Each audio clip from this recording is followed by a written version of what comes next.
नमस्कार, आप देख रहे हैं इंडिया टीवी। आपके साथ मैं हूं मीनाक्षी जोशी। कहानी कुर्सी की इस वक्त आप देख रहे हैं और आज कहानी कुर्सी की के पहले हिस्से में हम बात करने जा रहे हैं पश्चिम बंगाल की। पश्चिम बंगाल में बाबरी मस्जिद को लेकर जमकर बवाल हो रहा है। 33 साल के बाद बाबरी का जिन बंगाल में निकल आया है। ममता के सस्पेंडेड मुस्लिम विधायक हुमायूं कबीर ने उनके खिलाफ बगावत कर दी है। हुमायूं कबीर बंगाल में बाबरी मस्जिद बनाने को लेकर अड़े हुए हैं। हुमायूं कबीर बाबरी मस्जिद का शिलान्यास करने के लिए जा रहे हैं। अब से थोड़ी देर में मुस्लिम बहुल मुर्शिदाबाद में बाबरी मस्जिद का शिलान्यास होने वाला है। टीएमसी के निलंबित एमएलए हुमायूं कबीर मंच पर मौजूद हैं। मुर्शिदाबाद के रेंजी नगर में मस्जिद की नींव भी रखेंगे। बंगाल के अलग अलग जिलों से लोग मुर्शिदाबाद पहुंच रहे हैं। लोग कहना शायद थोड़ा गलत होगा, आप ये कहें मुस्लिम समुदाय के लोग वहां पर पहुंच रहे हैं। जिंदाबाद जिंदाबाद के नारे भी लग रहे हैं। अचानक से हुमायूं कबीर मुस्लिम लीडर बनकर उभर रहे हैं। पहले भी थे, लेकिन अब जरा चर्चा थोड़ी ज्यादा हो गई है। भीड़ अपने सिर पर ईंट रखकर आ रही है। मुर्शिदाबाद पहुंचने वाली इस मुसलमानों की भीड़ में केवल मुर्शिदाबाद के लोग शामिल नहीं हैं, बगल के जिले मालदा से भी यहां पर मुसलमान पहुंच रहे हैं। मुर्शिदाबाद में बड़ी संख्या में पुलिस फोर्स की तैनाती कर दी गई है। शिलान्यास से पहले हुमायूं कबीर ने बड़ा बयान भी दे दिया।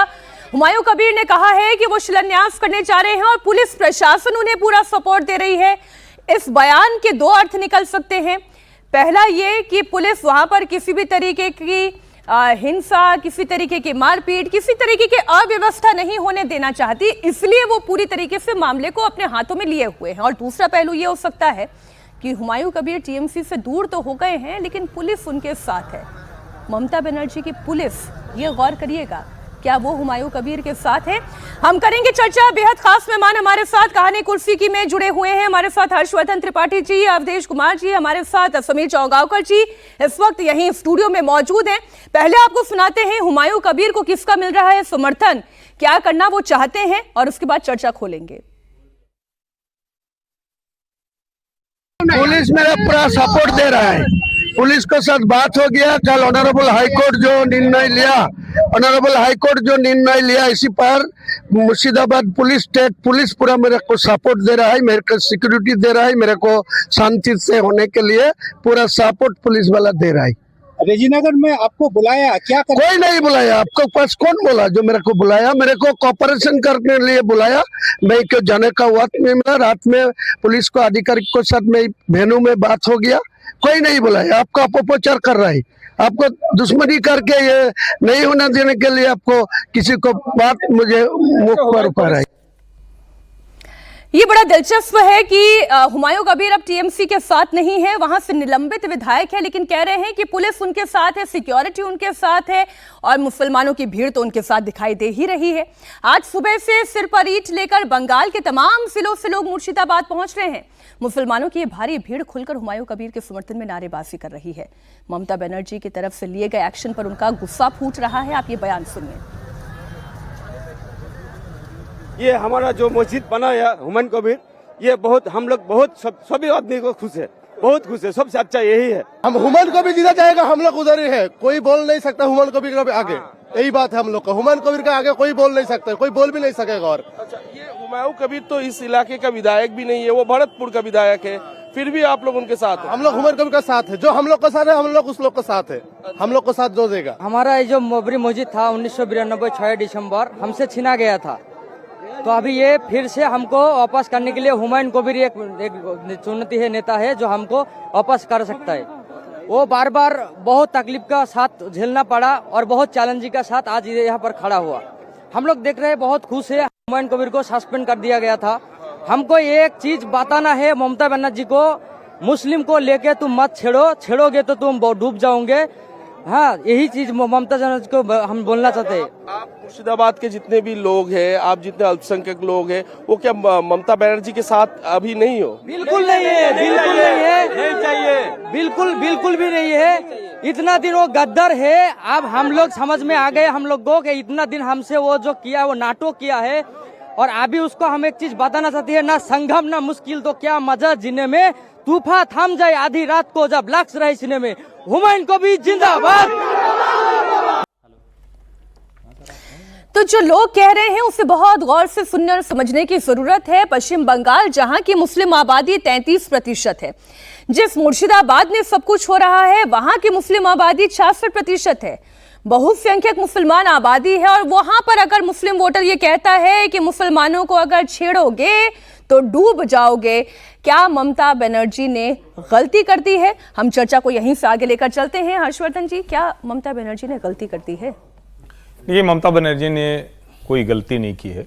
ममता बनर्जी बहुत शातिर तरीके से खतरनाक खेल खेल रही हैं और बीच में एक भ्रम की स्थिति बनी कि उन्होंने हुमायूं कबीर को निकाल दिया। बीच में ऐसा लगा कि शायद उनको अच्छा नहीं लग रहा है कि इतना एक्सट्रीम चला जाए। हम लोग भी ये मानने लगे कि कहीं उनको ये तो नहीं डर लग रहा है कि ध्रुवीकरण होगा और हिंदू थोड़ा जागा हुआ है, हिंदू राम मंदिर की बात करने लगा है, जो जय श्री राम के नारे लगने लगे हैं। लेकिन ये पूरा घटनाक्रम देखते हुए अब मुझे ऐसा लगता है कि चूंकि उनको लगता है कि अगला जो चुनाव विधानसभा का 2026 में होने वाला है, अब तो ये साल बीतने ही जा रहा है, उस चुनाव में भारतीय जनता पार्टी की तैयारी बहुत बड़ी है और उसमें अगर गलती से भी कहीं मुस्लिम मतदाता समूह छिटकता है तो ठीक नहीं होगा। अब देखने में ऐसा लग रहा है कि मुसलमान ममता को चुनौती दे रहा है। वो कह रहा है कि आप हमसे टकराइए मत, आप खत्म हो जाएंगी, आपका कुछ बचेगा नहीं। लेकिन हुमायूं कबीर क्या कह रहे हैं?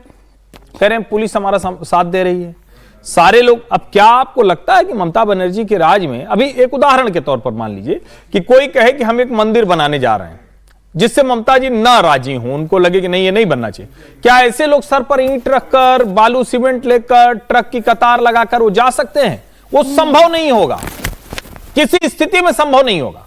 लेकिन अगर मस्जिद के लिए ममता बनर्जी के राज में मुसलमान ऐसे निकल पड़ा है तो ये ममता बनर्जी की बिना राजीनामे के नहीं हो सकता। इसका मतलब ये हुआ कि उनको लग रहा है कि consolidation of Muslim vote bank वो 26 में बहुत बड़ी जरूरत है। यानी अभी तक के जो चुनाव थे, जिसको हम बार बार कहते हैं ना कि 11, 16, 21, वो वाले चुनाव छोड़ दीजिए और 21 के चुनाव में 3 से 77 पहुंची भारतीय जनता पार्टी ने वो बता दिया है जिसकी कल्पना कोई नहीं कर सकता था। मतलब 3 से 77 जाना ये छोटी बात नहीं थी।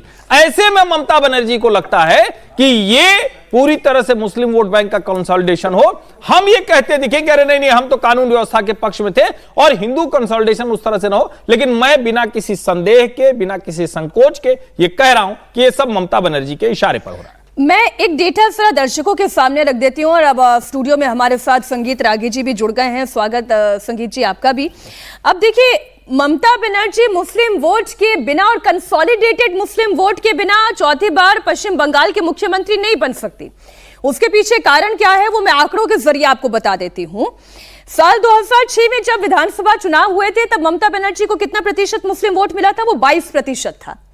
2011 के विधानसभा चुनाव हुए तो यही वोट प्रतिशत ममता बनर्जी के लिए मुसलमानों का बढ़कर 35 पर आ गया।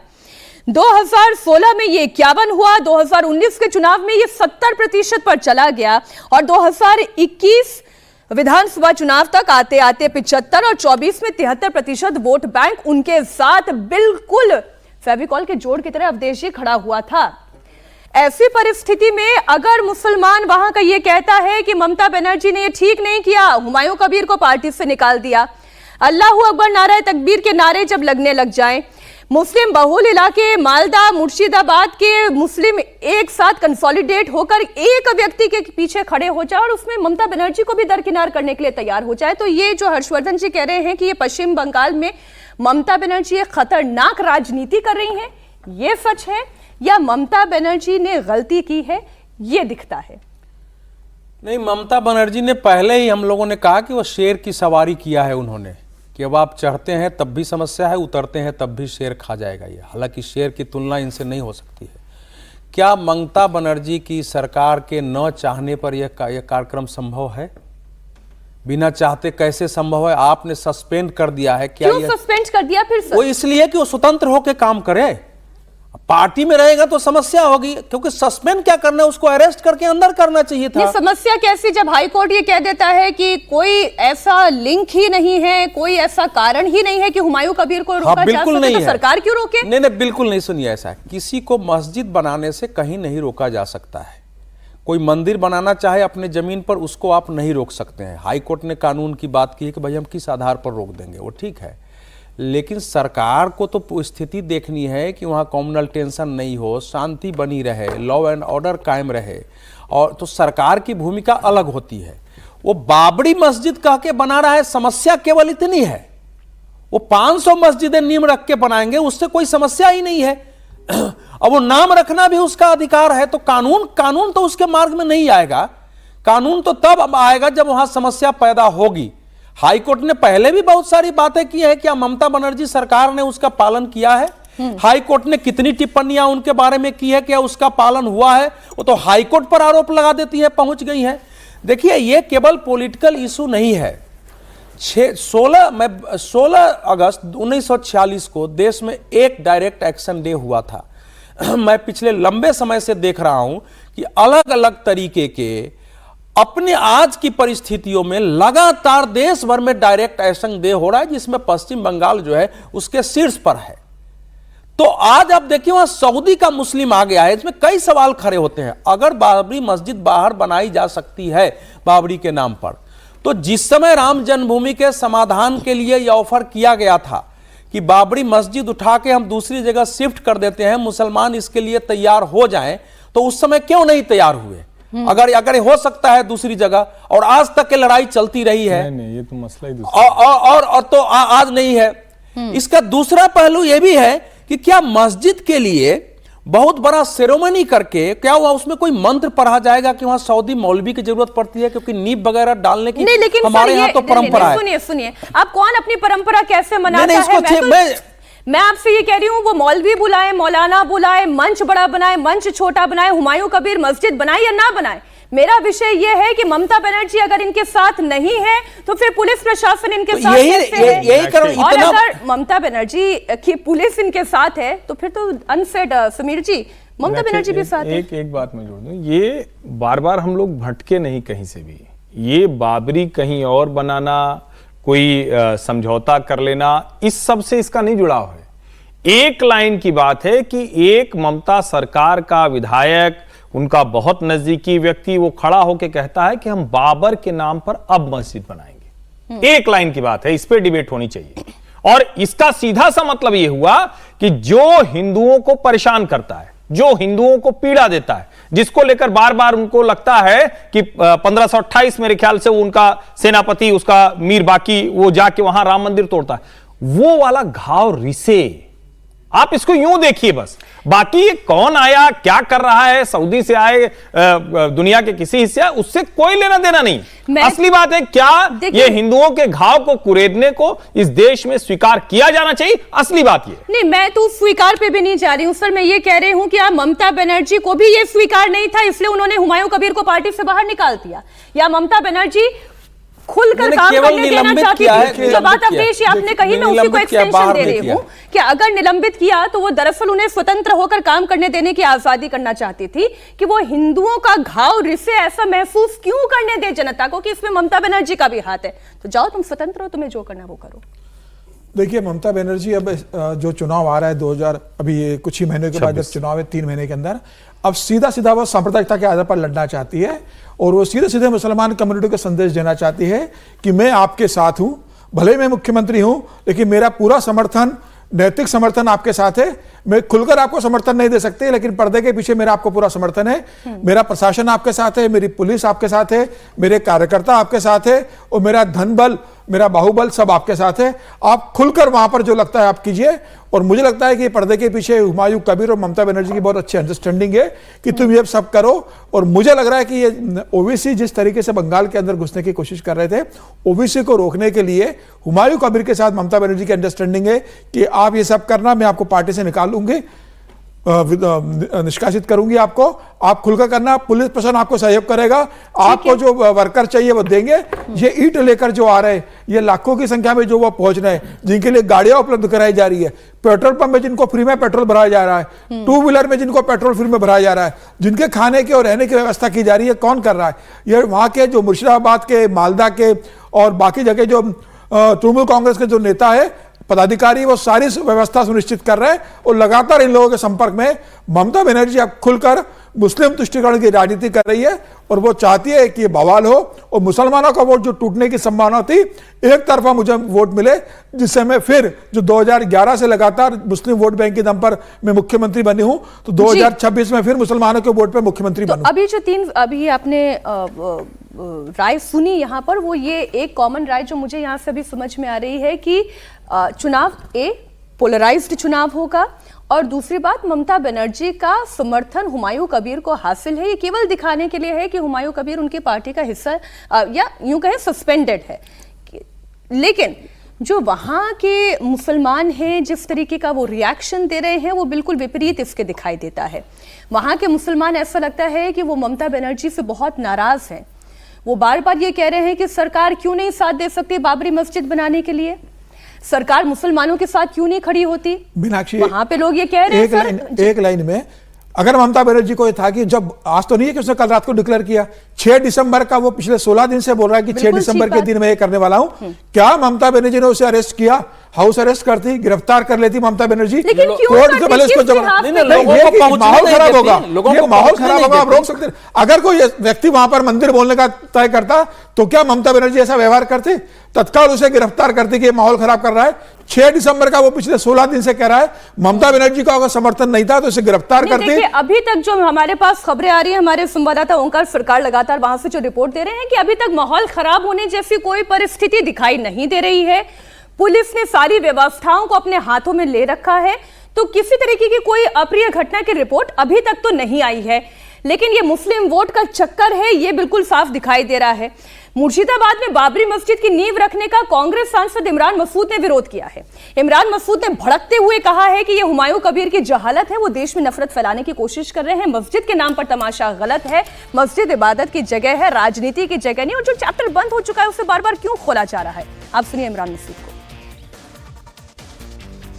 आज 6 दिसंबर है और जो टीएमसी से निलंबित विधायक है हुमायूं कबीर, वो अपने समर्थकों के साथ नई बाबरी मस्जिद की बुनियाद रखने जा रहे हैं।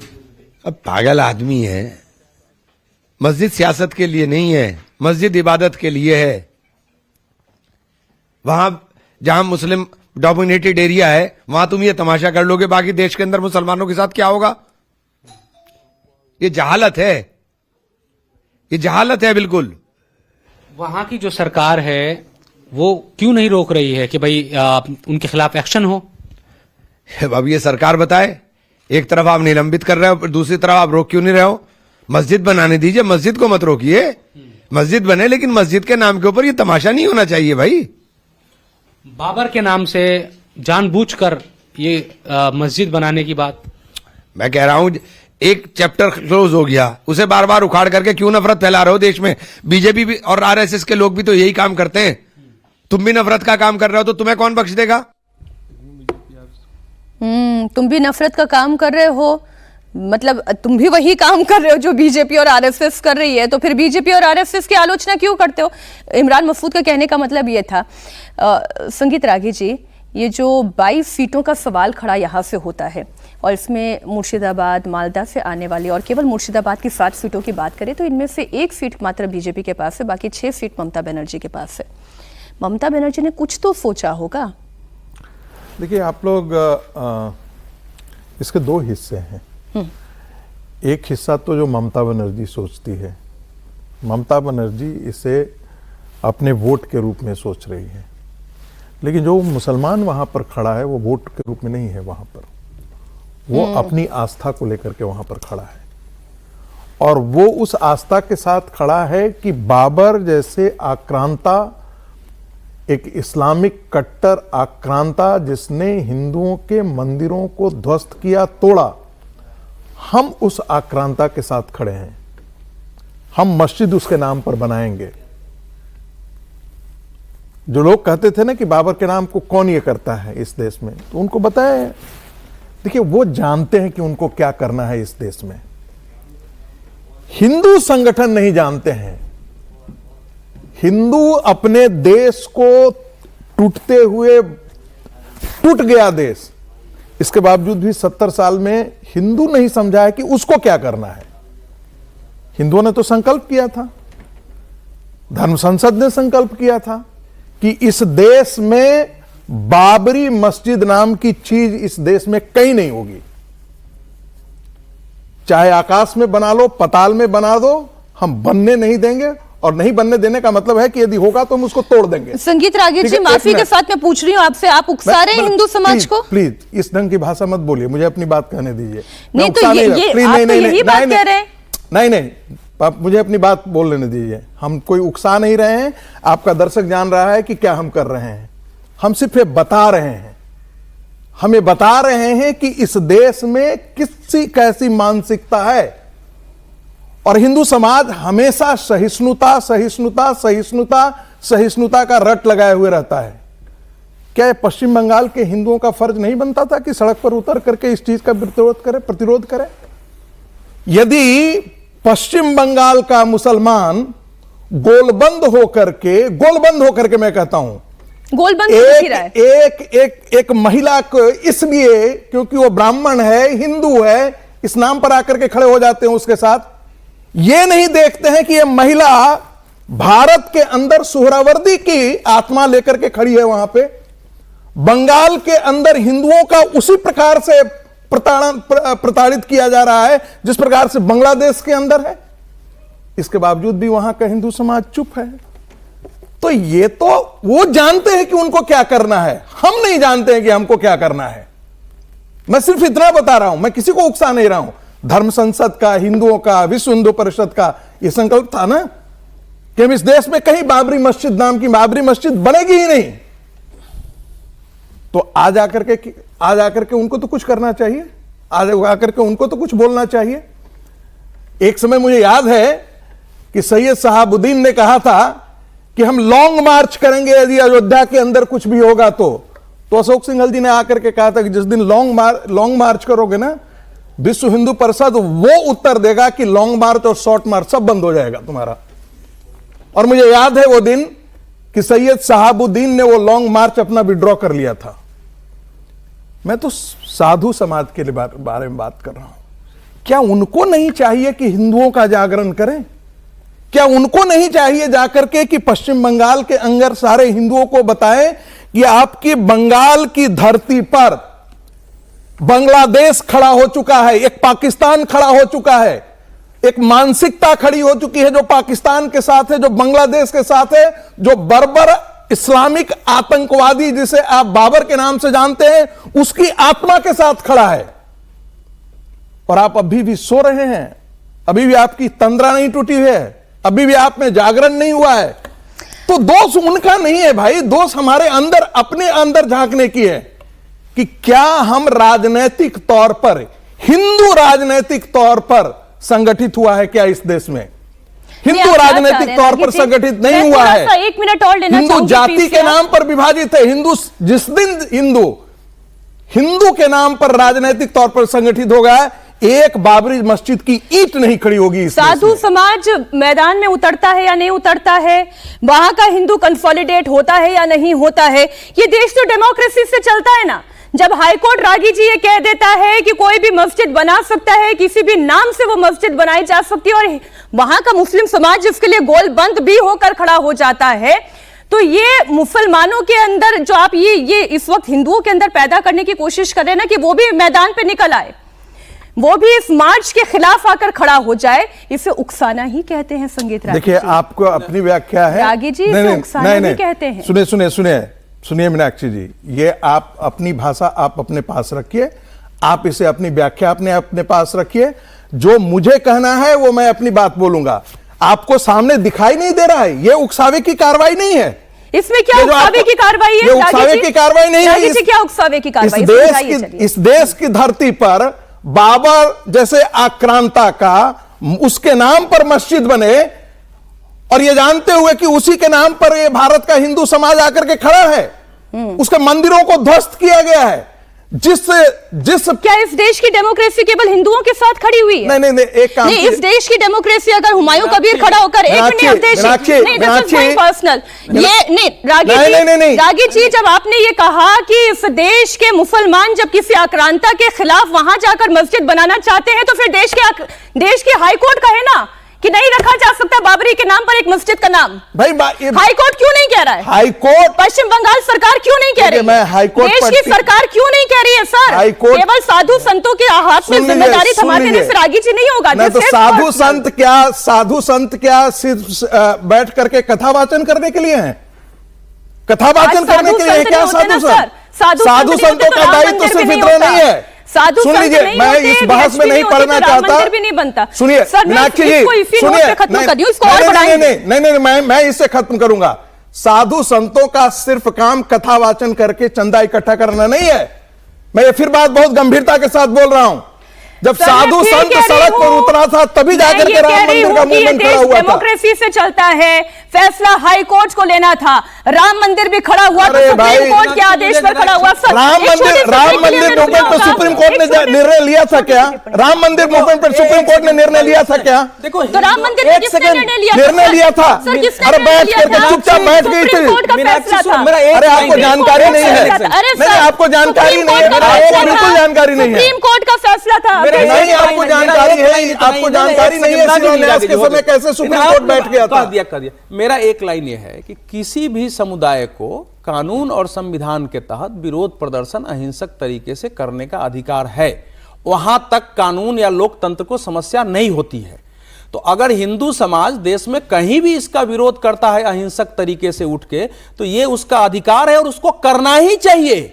जो चीज स्वीकार नहीं है, ये न करने के कारण परिणाम होता। मैं लगातार बोल रहा हूं कि हिंदू समाज संविधान और कानून के तहत मिले हुए अधिकार का सदुपयोग करते हुए अहिंसक तरीके से दिखाए कि यह गलत है, ऐसे देश नहीं चल सकता है। तो वो वहां तक ठीक है। बाकी मैं इसको उकसाएं, हिंसा करें, वो सरकार का काम है, लॉ एंड ऑर्डर। कहानी कुर्सी की के इस हिस्से में भी बात होगी मुर्शिदाबाद की। बीजेपी आईटी सेल के प्रमुख अमित मालवीय ने एक्सपोस्ट के जरिए ममता बनर्जी पर बड़ा हमला बोला है। मालवीय ने कहा कि ममता बनर्जी आग से खेल रही हैं।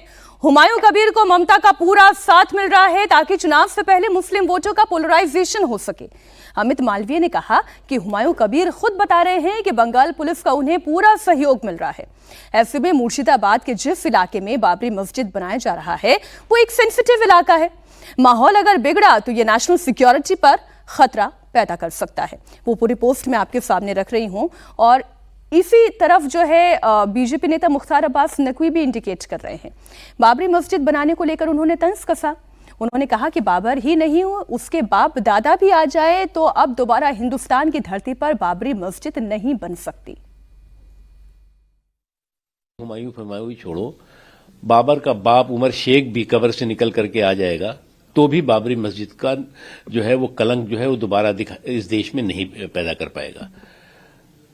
जो विदेशी आक्रांताओं की क्रिमिनल, कम्युनल, क्रूर करतूत और कलंक था वो पाताल में जा चुका है। अब चाहे वो हुमायूं हो, चाहे हुमायूं का बाप हो, चाहे बाबर हो और चाहे बाबर का बाप जो है उमर शेख हो, वो जमीन कब्र से भी निकल के आएगा तब भी जो है वो बाबरी मस्जिद जैसे जो है विदेशी आक्रांताओं की क्रिमिनल, कम्युनल और क्रूर करतूत और कलंक को दोबारा स्थापित नहीं कर पाएगा। और अफसोस की बात है कि जो ये टीएमसी है या उसकी जो नेता है वो चोर से कहती है चोरी करो और पब्लिक से कहती है जागते रहो और उसके बाद लीपापोती करती हैं कि हमने उसे तो निकाल दिया। जिस तरह से इस तरह के उद्दंड लोग, उस तरह की अराजकता पैदा करने वाले लोग, इस तरह से सांप्रदायिकता को बढ़ाने वाले लोग जो है वो वहां की पूरी व्यवस्था को हाईजैक करके बैठे हुए हैं, तो वो अपने आप में इस बात का प्रमाण है कि ये जो है वो पूरी की पूरी वहां व्यवस्था जो है वो इन अराजक और राष्ट्रविरोधी ताकतों के हाथों बंधक बन गई है।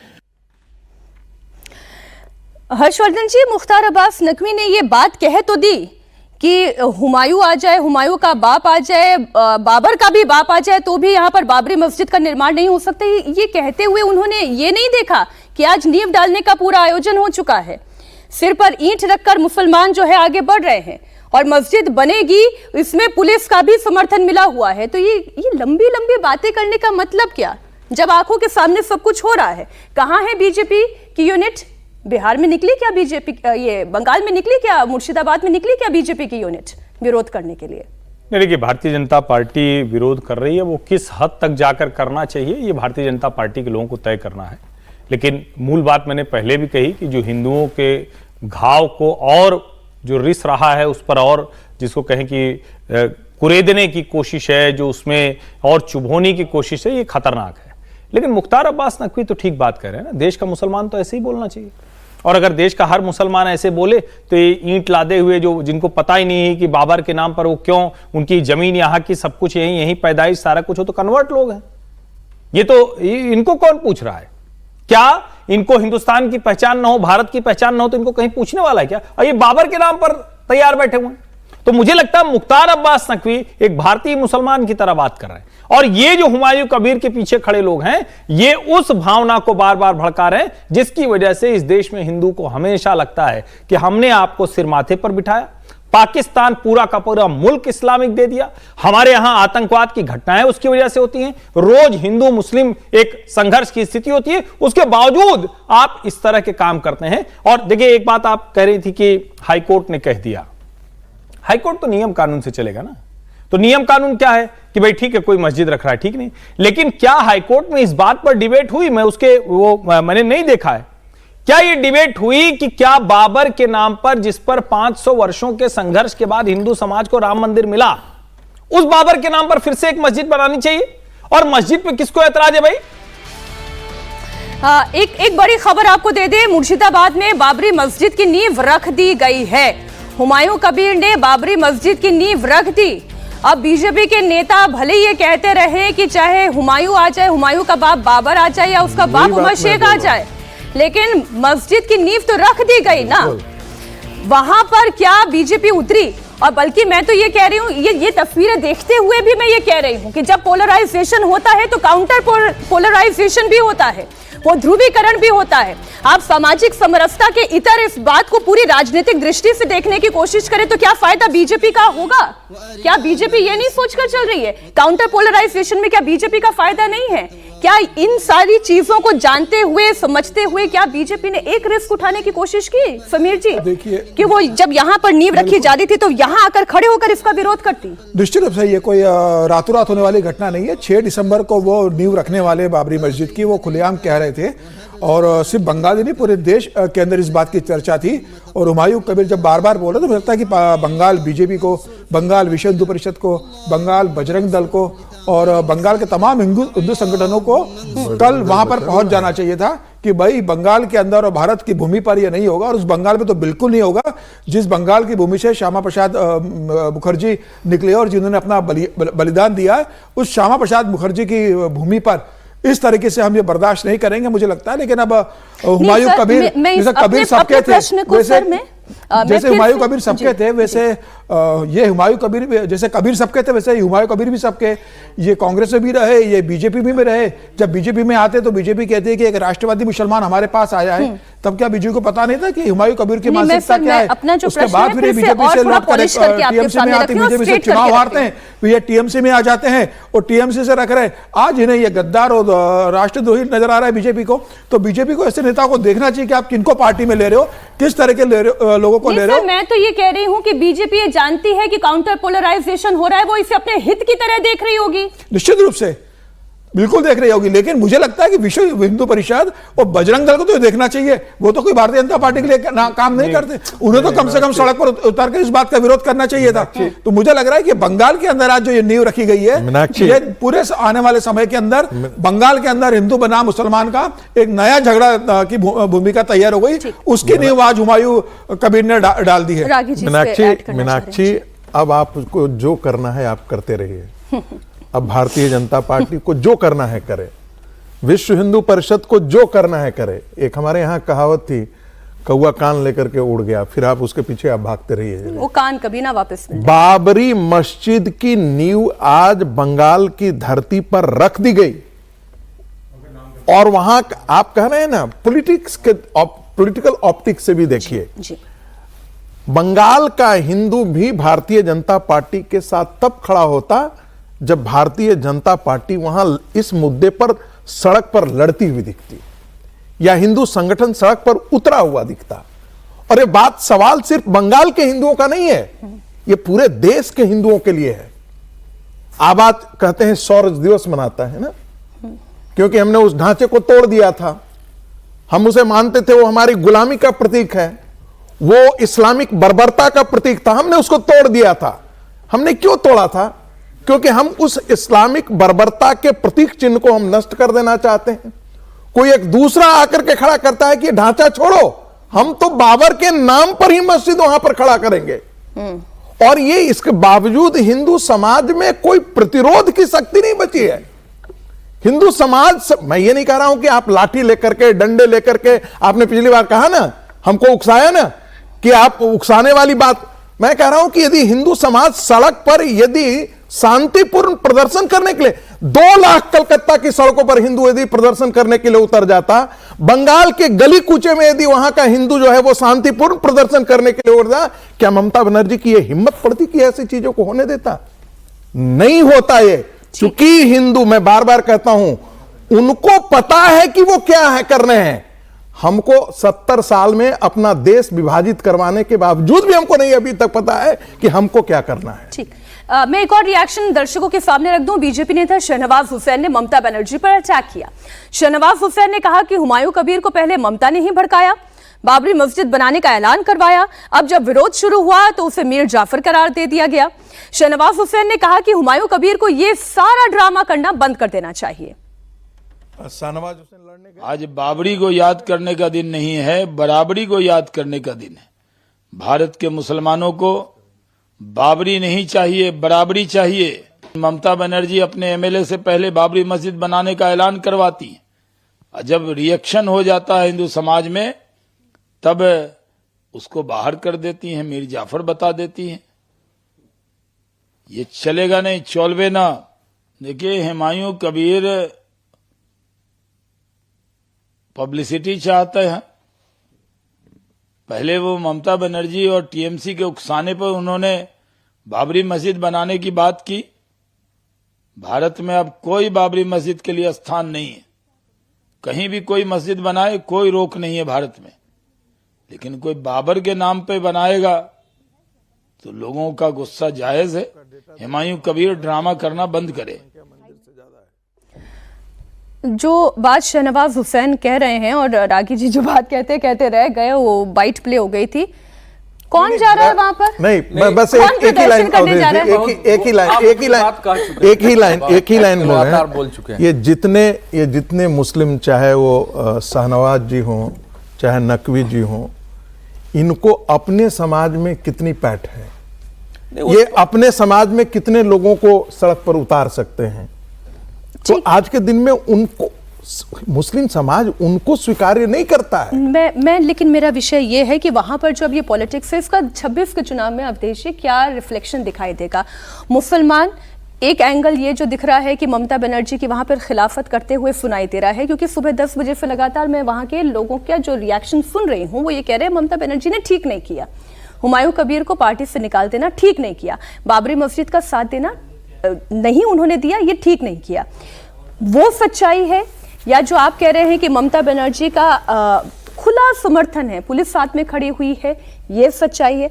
26 में मुस्लिम कंसोलिडेट होकर ममता बनर्जी के साथ होगा या उसमें विभाजन होगा? देखिए, ये तो प्रश्न है चुनाव की दृष्टि से जी।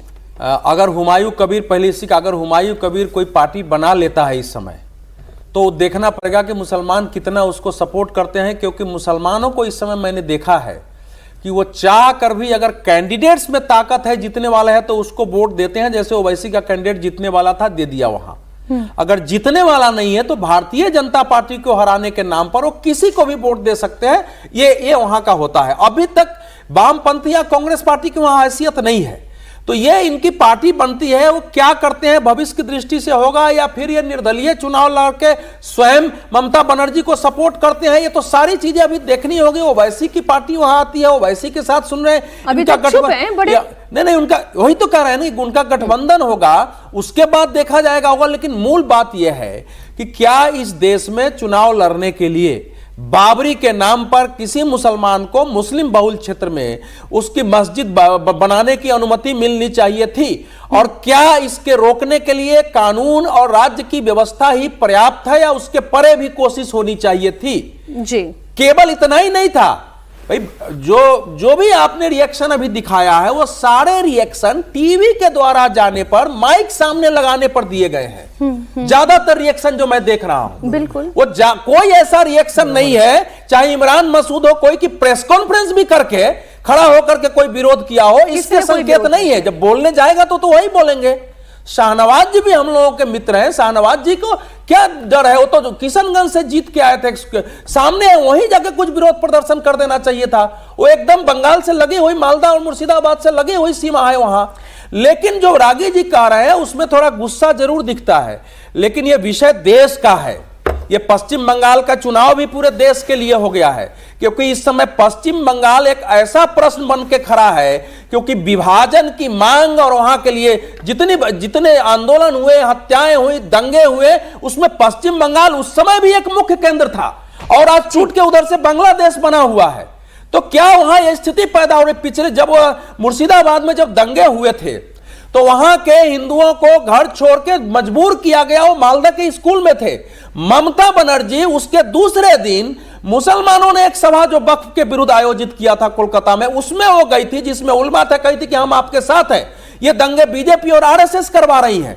तो आपने यहां तक चीजों को पहुंचा दिया है, उसके बाद अब उनके पास कोई चारा नहीं है। एक समय ये सांप्रदायिकता कट्टरपंथी ममता को भी खाएगी, लेकिन बीजेपी के बारे में मुझे इतना कहना है कि बीजेपी को भी और बाकी संगठनों को भी अपने कार्यकर्ताओं के अंदर अगर संघर्ष का मादा नहीं पैदा किया खड़ा होने का, कि आपको जो जितना अधिकार है संविधान के तहत, तब तो इसका मैसेज ही नहीं जाएगा। तो देश भर में लोगों को खड़ा होना चाहिए था। न्यायालय भी कई बार मैं देखता हूं देश के वातावरण के अनुसार निर्णय करते हैं। ज्यादा कर रही हूं, हो सकता है आप लोगों को ये लग सकता है मैं कुछ ज्यादा एक्सपेक्ट कर रही हूं, लेकिन फिर भी मैं तो देश के मुसलमानों से भी ये पूछना चाहती हूं कि आपके डीएनए में हिंदुस्तान है या आपके डीएनए में बाबर है, आपके डीएनए में हुमायूं है? मैं मानती हूं कि शायद मैं बहुत ज्यादा उम्मीद कर रही हूं, लेकिन एक बार आत्म मंथन करके तो देखें अब मेरी अपील का क्या असर होता है या नहीं होता। मैं अब अगली खबर की तरफ जाना चाहती हूं। गांधी यही समझाते समझाते थक गए थे मुसलमानों को। गांधी भी यही समझा रहे थे और अभी 70 साल से हम लोग यही समझा रहे थे, तो आप भी समझा लीजिए अपना एंकरिंग से। मुर्शिदाबाद में ये कर दिया, नींव रख दी है, इससे तो उत्साह हो क्या मालूम पड़ा कल उत्तर प्रदेश में कोई मुस्लिम संगठन खड़ा हो जाएगा और कहता है कि हम यहाँ पर नींव रखने वाले हैं। बिल्कुल हो सकता है, किसी और राज्य बिहार में तैयार हो जाएगा। मुझे कहा कि मैं अपनी एंकरिंग से फिर समझाने की कोशिश कर लूं, तो बस एक छोटी सी बात कहना चाहती हूँ अवधेश जी, मैं भी इसी गांधी के देश से आती हूँ। अगर मैं उस विचारधारा पर चलती हूँ तो इसके लिए मुझे मुसलमानों का भी ये देश है। देखिए, जो भी मुसलमान अपने को लिबरल कहते हैं उनका दायित्व बनता है कि ये पहचान का समय होता है कि आप इसके विरुद्ध उठ के कितना खड़ा होते हैं। देख लेंगे ना सर, हम भी यही हैं, तस्वीर भी यही है, मुर्शिदाबाद भी पश्चिम बंगाल के अंदर ही है, ममता बनर्जी भी वही हैं। देखते हैं बीजेपी की यूनिट क्या करती है, क्या करता है वहां का हिंदू समाज, क्या करने जा रहा है मुस्लिम समाज, वो तो हमें दिखाई ही दे रहा है। एक छोटे से ब्रेक के लिए हमें रुकना होगा। कांग्रेस पार्टी में क्या चल रहा है, जरा ये खबर भी आप जान लें। सवाल दिलचस्प है, राहुल गांधी मल्लिकार्जुन खड़गे को राष्ट्रपति भवन में आयोजित डिनर पार्टी का इन्विटेशन नहीं मिला। कांग्रेस सांसद शशि थरूर निमंत्रण पर बिना देर किए पहुंच गए। ऐसे में अब कांग्रेस के अंदर ये कलह मच गया है कि कांग्रेस के नेता थरूर के डिनर पार्टी में जाने पर अटैकिंग मोड में हैं और कह रहे हैं कि आत्मसम्मान से खिलवाड़ कर थरूर को पार्टी में नहीं जाना चाहिए था। ये कैसी बात होगी हर्षवर्धन जी? अब शशि थरूर जा रहे हैं, भारत का पक्ष रखते हैं, ऑपरेशन सिंदूर जब होता है तो वो भारत का पक्ष दुनिया में जाकर रखते हैं, ऐसे स्टेट डिनर में वो क्यों नहीं जाएंगे? और राहुल गांधी को फिर सरकार या मतलब मैं ये कहती हूँ राष्ट्रपति भवन से निमंत्रण क्यों नहीं मिला? विपक्ष को तो निमंत्रण मिल सकता था, राहुल गांधी ऑपोजिशन के लीडर है। नहीं देखिए मीनाक्षी, इस पर हम लोग लगातार बात कर रहे हैं। मैं फिर से दोहरा रहा हूं, लोकतंत्र में विपक्ष की महत्वपूर्ण भूमिका होती है और निश्चित तौर पर यह परंपरा होनी चाहिए कि नेता प्रतिपक्ष भी ऐसे आयोजनों का हिस्सा हो। एकदम इसमें कोई इफ बट नहीं, कोई किंतु परंतु नहीं है कि कोई एक सरकार होगी और सरकार सब कुछ अपने हिसाब से तय करेगी। लेकिन एलओपी क्यों, परंपरा में क्यों उसको शामिल किया गया? एलओपी मतलब देश का हिस्सा। ऐसा व्यक्ति जो विदेश की धरती पर जाकर भारत में लोकतंत्र नहीं है और अमेरिका और यूरोपीय यूनियन के देश बेखबर हैं कहता हो, ऐसा व्यक्ति जो अमेरिकी राष्ट्रपति के उस टेंट्रम्स को, जो टैरिफ थ्रेट है जिसको बार बार वो अलग तरीके से प्रस्तुत कर रहा है और हम निगोशिएशन के बीच में हैं और संसद के बाहर खड़ा होकर कह रहा है इकोनॉमी इज डेड, ऐसा व्यक्ति जो इल्हान ओमर से जाकर मिलता हो और कहता हो कि अरे हम तो कहां, वो तो हो गए, ऐसा व्यक्ति जिसके जितने दौरे हुए हैं सब कोई बता नहीं सकता है। इतना गुपचुप दौरा किस बात का है भाई एलओपी को। और कल बड़ा अच्छा किसी ने कहा कि भाई एलओपी का विदेश में दौरा हो कैसे, क्योंकि पता ही नहीं चलता कहां दौरा है तो किससे मिला दें। 3 दिन तक तो यह चर्चा चलती है कि वो किस वाले देश के एयरपोर्ट पे निकले हैं या कहां उनकी पासपोर्ट वीजा वाली लाइन में खड़ी। मुझे लगता है कि एलओपी पद की जो मर्यादा है उसको अपमानित किया है। जब आप स्वतंत्रता दिवस पर नहीं पहुंचते हैं, जब आप किसी भी ऐसे कार्यक्रम में नहीं पहुंचते हैं, सीजीआई के शपथ ग्रहण में नहीं पहुंचते हैं, उपराष्ट्रपति के शपथ ग्रहण में भी शायद नहीं पहुंचे थे। अब आप सोचिए क्या सचमुच राहुल गांधी एलओपी बचे हैं? और एलओपी हो तो निश्चित तौर पर मैं कहूंगा, मैं आज भी इस पर स्टिक करूंगा कि लोकतंत्र मतलब सिर्फ सरकार नहीं होता है, विपक्ष भी होता है, उसको निमंत्रण बिल्कुल मिलना चाहिए। और एक अच्छे विपक्ष के नेता की भूमिका कैसी हो सकती है वो शशि थरूर ने वहां जाके बताया। ये स्टेट डिनर था। अब उनकी अगर कोई लेग पुलिंग करने की कोशिश करे कि वो क्यों चले गए, निमंत्रण था, उन्होंने एक्सेप्ट किया, वो पहुंचे। आपको भी अलग अलग मौकों पर निमंत्रण मिला, आपने एक्सेप्ट नहीं किया, आप नहीं पहुंचे, तो क्यों उम्मीद करते हैं कि यहां से भी आपको स्टेट डिनर का निमंत्रण मिलेगा। बात होगी पाकिस्तान की। आखिरकार शहबाज सरकार मुनीर के आगे सरेंडर हो ही गई। कोई पैतरा काम नहीं आया। मुनीर को सीजीएफ बनाने का नोटिफिकेशन भी जारी करना पड़ा। शहबाज कभी यमन गए, कभी लंदन गए, लौटे तो इस्लामाबाद नहीं गए ताकि मुनीर का नोटिफिकेशन अटका रहे। लेकिन मुनीर तो ठहरे जिद्दी जनरल। शहबाज सरकार की एक नहीं चली और राष्ट्रपति जरदारी को पाकिस्तान का सौदा करना पड़ा। कल मुनीर को वो दस्तावेज देने पड़े जिसके दम पर अब वो पाकिस्तान की हुकूमत चलाएगा। तहयात वर्दी में घूमता रहेगा। पाकिस्तान के कटोरे में जो भी आएगा वो मुनीर की मर्जी से ही अब खर्च होगा। मुनीर को अब परमाणु बटन भी थमा दिया गया है। मतलब ये कि एक पागल के हाथ में बर्बादी का सारा सामान दे दिया है। खुद शहबाज के सियासी सलाहकार ने यह स्वीकारा है कि मुनीर के हाथ में पाकिस्तान का मुकद्दर आ चुका है। सुनिए क्या कहा राणा सनाउल्लाह ने। कमाल की बात है, कोई रिटायरमेंट एज ही नहीं है अवधेश जी। आर्मी चीफ जब तक मन करेगा तब तक वो वहां पर तानाशाही करते रहेंगे। कब्र में पांव लटक जाने तक की स्थिति भी आ जाए तो जब तक वो नहीं चाहेंगे तब तक वर्दी नहीं उतरेगी। नहीं तो अमरत्व की प्राप्ति अगर हो जाएगा तो जीवन के अंत तक रहेंगे। लेकिन पाकिस्तान में रिटायरमेंट तो जिस जनरल ने चाहा कि हमको सत्ता पर रहना है तो या तो वो मारा गया तभी हटा या फिर उसके दूसरे कारण रहे, वो रहा है। अब ये जो परंपरा बनी है ये बगैर सत्ता के विरुद्ध सैनिक विद्रोह किए हुए, बगैर मार्शल लॉ लागू किए हुए पाकिस्तान एक प्रकारांतर से मार्शल लॉ के अंदर आ गया। इसकी आधार भूमि बन गई थी। जब अमेरिका में जाके आप उसकी प्रशंसा कर रहे हैं, दुनिया में ले जा रहे हैं, बांग्लादेश के परिवर्तन का हीरो उसे बना रहे हैं, तो आपको साइन करना ही था। अब इससे साबित हो गया है कि पाकिस्तान आज भी जो हम लोग पहले से बोलते थे कि मिलिट्री और मुल्ला उसी के द्वारा चलाया जाता है, राजनीतिक नेतृत्व की कोई हैसियत नहीं थी। लेकिन ये पहली घटना है पाकिस्तान की दृष्टि से भी। और मुझे यह लगता है कि आने वाले समय में पाकिस्तान के अंदर भी जिस ढंग से इंटरनेट और सोशल मीडिया का अभी वर्चस्व है, इसका जरूर विद्रोह होगा। सेना के अंदर से भी हो सकता है और यहां से पाकिस्तान में एक नए किस्म के पावर स्ट्रगल की शुरुआत हुई है और वो पावर स्ट्रगल हमको आने वाले समय में दिखाई देगा। भले शहबाज शरीफ ने हथियार डाल दिया हो, लेकिन सेना के अंदर और वहां के कट्टरपंथी और बाकी इस ढंग से हथियार नहीं डालेंगे। दूसरा, उनकी सफलता इस पर निर्भर करेगी कि अभी अफगानिस्तान से वो कैसे निपटते हैं, क्योंकि अफगानिस्तान उनके लिए इस समय चुनौती बना है, वहां का तालिबान शासन। अगर उससे वो नहीं निपटते हैं तो फिर उनकी हैसियत क्या रहेगी। और जो स्वयं देश के अंदर जो बलूचों का विद्रोह है, जहां प्रतिदिन बलूच कह रहे हैं हम आजादी आजादी के झंडे लगा दे रहे हैं, उससे भी निपटना चुनौती है कि आपने एक पूरी जिम्मेवारी ले ली है कि पूरा देश हमारे हाथ में, तो आपको करके दिखाना है। और ये दोनों चीजें का समाधान संभव नहीं है। इसलिए मुनीर चाहे जितने भी अभी पावर ले लें, मुनीर का विफल होना बिल्कुल निश्चित है। लेकिन ये सिर्फ मुनीर की विफलता नहीं है, ये पूरे पाकिस्तान एज अ स्टेट की विफलता है। एक शहबाज सरकार की ही सिर्फ विफलता नहीं है, वहां की पूरी डेमोक्रेसी का ये दंडवत प्रणाम है केवल एक मुनीर के सामने। देखिए, लोकतंत्र वह हमेशा हारा है। आज तक कभी ऐसा नहीं हुआ कि लोकतंत्र की चुनी हुई सरकार ने कभी अपना कार्यकाल पूरा करा हो और जनता की चुनी हुई सरकार वहाँ बहुत अच्छे से शासन कर पाई हो। लोकतंत्र तो वहाँ हमेशा से हारा हुआ है, वहाँ तो सेना ही सब कुछ चलाती है। जिस तरीके से आसिम मुनीर को सारी शक्ति देने के लिए 27 संविधान संशोधन वहाँ पाकिस्तान में किया गया, तभी यह तय था कि अब पूरा पाकिस्तान आसिम मुनीर की मुट्ठी में चला गया है और अब पाकिस्तान के जो प्रधानमंत्री और राष्ट्रपति वो आसिम मुनीर के कठपुतली बन के काम करेंगे। वही तय करेंगे कि पाकिस्तान का भविष्य क्या होगा, पाकिस्तान का वर्तमान क्या होगा, और पाकिस्तान की सारी रणनीति और सारी नीति अब आसिम मुनीर तय करेंगे। वही राष्ट्रपति को और प्रधानमंत्री को इंप्लीमेंट करना पड़ेगी।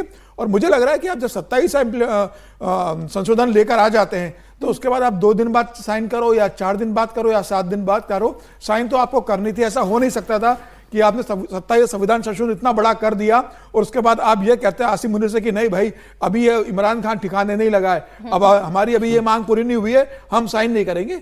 इतनी हैसियत न वहां के राष्ट्रपति की है न प्रधानमंत्री की है। आसिम मुनीर जानते थे कि अब मैं देश का सर्वोच्च शक्तिशाली व्यक्ति बन चुका हूं। भले ही वो हस्ताक्षर राष्ट्रपति के नहीं हुए थे, वो व्यवहार ऐसा कर रहे थे कि वह पाकिस्तान का सब कुछ बन गया। और मुझे लग रहा है कि अब पाकिस्तान के अंदर आसिम मुनीर का युग शुरू होगा। नए साल में आप देखेंगे वो कैसे पाकिस्तान के अंदर बड़े फैसले लेते हैं। सरकार नाम मात्र की रहेगी, अगर सरकार कहीं उसका विरोध करेगी तो मुझे लग रहा है वो आसिम मुनीर को, इमरान खान को और नवाज शरीफ से कहेंगे कि आप दुबई चले जाइए, आप वहां रहिए, पाकिस्तान में आपकी कोई जगह नहीं है। पाकिस्तान अब पूरी तरीके से आसिम मुनीर की मुट्ठी में है और यह बहुत लंबे समय तक रहने वाला है। ऐसा नहीं है कि 2-3 साल में अंदर छुटकारा मिलेगा। अगला चुनाव 2029 का होगा, वो भी आसिम मुनीर तय करेंगे कौन प्रधानमंत्री बनेगा। अब पाकिस्तान का भविष्य आसिम मुनीर के हाथ में। अब लोकतंत्र की अगर जनता अगर सड़कों पर उतर जाए और उसके खिलाफ आवाज उठाए तो ही पाकिस्तान बच सकता है, वरना फिलहाल तो आसिम मुनीर भाग्य विधाता है। कि इमरान खान के लिए कितनी जनता सड़क पर उतरी, क्या हो गया, ये इतनी फेल्ड डेमोक्रेसी साबित होगी। डेमोक्रेसी की जो ऐसी तैसी हमने लिखा हुआ है ना, वाकई में ये ऐसी तैसी है। भारत के लिए भी एक चुनौती है, इसमें कोई दो राय नहीं। इस्लाम पंथी है ना, इसने कहा था कि ये बस लेना, इसने अपने भाषण में कहा था कि दुनिया में कलमा के 2 ही राष्ट्र बने हैं। एक आज से 1400 साल पहले मोहम्मद साहब ने बनाया था और दूसरा जो है मदीना बना था, रियासत मदीना, और दूसरा पाकिस्तान बना है। इसलिए मुसलमानों हमेशा ध्यान रखो, तुम दूसरे कौम के साथ नहीं रह सकते हो और ये दूसरा राज्य है, तुम्हारा दायित्व क्या है। तो जब इस्लाम को उसने दायित्व बना दिया है, मजहब को प्रमुखता दिया है, तो फिर क्या करेगा इसकी कल्पना हम कर सकते हैं। बिल्कुल ठीक आप कह रहे हैं। इमरान खान आए या जाएं, शहबाज शरीफ रहें या ना रहें, नवाज शरीफ को दुबई भेज दिया जाए या बिलावल भुट्टो रहें या ना रहें, उससे कोई फर्क ही नहीं पड़ता, क्योंकि अब सारा कंट्रोल, सारी पावर इस वक्त आसिम मुनीर के हाथ में है।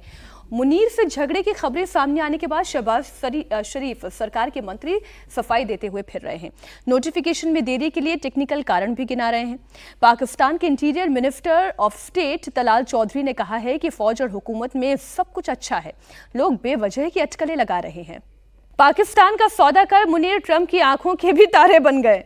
ट्रंप राष्ट्रपति नहीं बल्कि ट्रेडर हैं। मुनीर उनकी ये कमजोरी और इनके ये कमजोर नब्ज को समझ गया। लेकिन पेंटागन के पूर्व अधिकारी ने कहा है कि मुनीर को पुचकारना लोकतंत्र का बड़ा नुकसान है। और क्या कहा मार्को रूबिन ने, वो आपको बताते हैं। युद्ध विराम और पाकिस्तान, इन दोनों का मिलान कभी नहीं हो सकता। भारत के साथ तो वो अक्सर ऐसा करता आया है, यही हाल उसने अफगानिस्तान में भी किया है। सीज फायर लागू है लेकिन पाकिस्तान मानने के लिए तैयार नहीं है। कल रात से पाकिस्तान अफगानिस्तान सीमा पर हालात आउट ऑफ कंट्रोल हैं। पाकिस्तानी सेना चमन और स्पिन बोल्टक इलाके में गोलीबारी कर रही है। इसके जवाब में अफगान सेना भी पलटवार कर रही है। अफगानिस्तान की सेना डुरंड लाइन पर पाकिस्तान को करारा जवाब दे रही है। अफगान फोर्सेस लाइट और हेवी दोनों तरह की शेलिंग कर रही है। अफगान सीमा पुलिस के प्रवक्ता अबीदुल्लाह फारूकी ने कहा है कि पाकिस्तानी बलों ने सबसे पहले हैंड ग्रेनेड फेंका, जिसके बाद अफगान सैनिकों को मजबूरन कार्रवाई करनी पड़ी। उन्होंने ये भी कहा कि अफगानिस्तान अब भी सीज फायर का पालन करने के लिए प्रतिबद्ध है। पाकिस्तान ये दावा कर दे कि अफगान तालिबान ने बिना किसी उकसावे की गोलीबारी शुरू की, पाकिस्तानी सेना भी पूरी ताकत के साथ जवाब दे रही है। दोनों देश के अब अपने अपने दावे हैं। एक तरफ पाकिस्तान है, वो कभी भी भारत के साथ जब उसने सीज फायर का पालन नहीं किया हर्षवर्धन जी, तो अफगानिस्तान के साथ वो क्या सीज फायर का पालन करेगा। और दूसरा, अफगानिस्तान भी अगर पाकिस्तान की के अक्स को समझता है तो वो भी ये जानता ही है कि लड़ाई तो उससे लड़नी ही पड़ेगी। नहीं, देखिए, अफगानिस्तान के संदर्भ में मतलब थोड़ा उस तरह से नहीं देखना चाहिए और ये तुलना भी नहीं करना चाहिए। अफगानिस्तान तो लड़ने के लिए ही पैदा हुए हैं। तालिबानी जो है ना, उनका और कोई काम नहीं है, और जो उन्होंने अपने देश में किया हुआ है वो कोई ऐसी स्थिति नहीं कि हम उसको कोई बहुत अच्छे तरीके से देखें। हम बार बार जब वहाँ के विदेश मंत्री क्या मुत्तकी क्या नाम था आया हुआ था, तब भी हम ये बार बार कर रहे थे, ठीक है कि रणनीतिक तौर पर चाहे जो हो, लेकिन अफगानिस्तान ऐसी जगह है नहीं। पाकिस्तान को समझिए आप, ये जो कुत्ते की पूंछ है ये सीधी होने को तैयार नहीं है, और मैं तो कह रहा हूं कि सीज फायर अब ना हो तो अच्छा है। अब पाकिस्तान के भीतर वो फायर होने की जरूरत है, वो आग लगने की जरूरत है। जो कहते हैं ना कि शहबाज शरीफ, नवाज शरीफ, मुनीर, ये जो ट्रायोका है, या कहें कि ये जो सेना और एस्टेब्लिशमेंट का जो एक गठजोड़ है, उसने जिस तरह से वहां की आवाम को एकदम बर्बाद कर दिया है, मुल्क के साथ जो कर रहे हैं, मुझे लगता है उसकी जरूरत है। और अगर ये चलता रहेगा तो शायद वो जल्दी आएगा। तो हम तो कतई अभी ये नहीं कहेंगे कि सीज फायर वगैरह हो। पाकिस्तान को लड़ना चाहिए, लड़ के खत्म होना चाहिए। ये मुल्क रहने लायक नहीं है धरती पे, और इसको फिर से भारत में आना है, आज नहीं तो कल। रागी जी, आपका क्या विचार है? मुझे लगता है जो कुछ भी पाकिस्तान के अंदर हो रहा है वो अमेरिकन स्ट्रेटजी और जो चेंजिंग फॉरेन पॉलिसी है अमेरिका, उसका एक कहीं ना कहीं प्रतिरूप हमको देखने को मिल रहा है। अमेरिका इंडो पैसिफिक रीजन से जो अब तक उसका वाइडेन एडमिनिस्ट्रेशन के समय या ट्रंप फर्स्ट का जब एडमिनिस्ट्रेशन था, तो उनके लिए चाइना का कंटेनमेंट ये उनकी स्ट्रेटजी का सबसे बड़ा हिस्सा था, कोर एरिया था। लेकिन आज के दिन में वो एशिया की तरफ शिफ्ट हो गया है, मिडिल ईस्ट की तरफ शिफ्ट हो गया है, और उनमें उनको लगता है कि पाकिस्तान की एक बहुत बड़ी भूमिका है। और जिसे आप देखते हैं कनाडा के किसी एक प्रांत को वो बेशक 51वां स्टेट नहीं बनाए, लेकिन पाकिस्तान आज जिसको हम कहते हैं वेसल स्टेट, वो वेसल स्टेट वाली स्थिति में आ गया है कि पाकिस्तान जरूर स्वतंत्र राष्ट्र के रूप में है, लेकिन वो अमेरिकन फॉरेन पॉलिसी का एक टूल के रूप में अब मुनीर के हाथों में काम करें। जब एक लोकतांत्रिक सरकार होती है, चुनी हुई सरकार के हाथों में सत्ता रहती है, तो कहीं ना कहीं जनता कभी भी ये नहीं चाहती कि हमारा शासक जो है वो गुलाम की तरह बिहेव करे। भारत का प्रधानमंत्री, भारत का राष्ट्रपति या भारत का लोकतंत्र यदि जिस दिन भी लगेगा कि वो पिछलग्गू है, भारत की जनता इसे स्वीकार नहीं करेगी। वैसे ही पाकिस्तान की जनता भी उसको लगेगा कि ये पिछलग्गू है, तो उसको वो स्वीकार नहीं करती है। वो इमरान के साथ खड़ा थी, और इमरान भी क्या कर रहे थे?